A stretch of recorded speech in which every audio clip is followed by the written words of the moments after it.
Alam mo ba? Sabi nga sa kanta ni Olivia Rodrigo, "Do you get deja vu when she's with you?"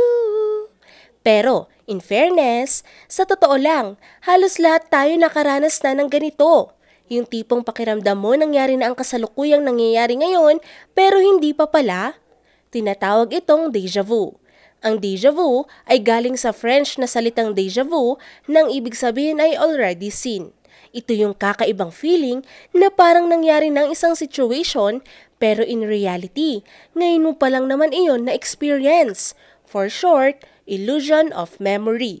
Kumbaga, parang napanaginipan mo na o na-play na sa utak mo bago pa siya maganap.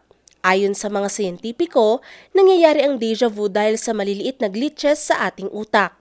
Parang technical error na kapag nagkakaroon ng maliit na delay sa pagproseso ng memorya at pagtukoy sa realidad. At imbes na iproseso muna ang nangyayari, naiisip ng utak na nangyayari na ito before. Kaya ayon, deja vu. Ayon sa pag-aaral ng National Institutes of Health, lumalabas na ang deja vu ay pwedeng matrigger kapag ang kasalukuyang sitwasyon ay kapareho ng elemento ng isang nakalimutang memorya. Kaya parang familiar siya, pero di mo ma-explain kung bakit.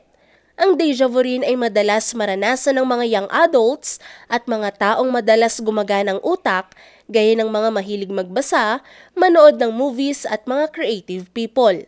Minsan, pwede itong mangyari kapag stress o kulang sa tulog. Sa psychology, ang deja vu ay natural na bahagi ng brain activity. Ito ay isang ebidensya na mabisa at gumagana ang ating memory system. Ngayon, alam mo na!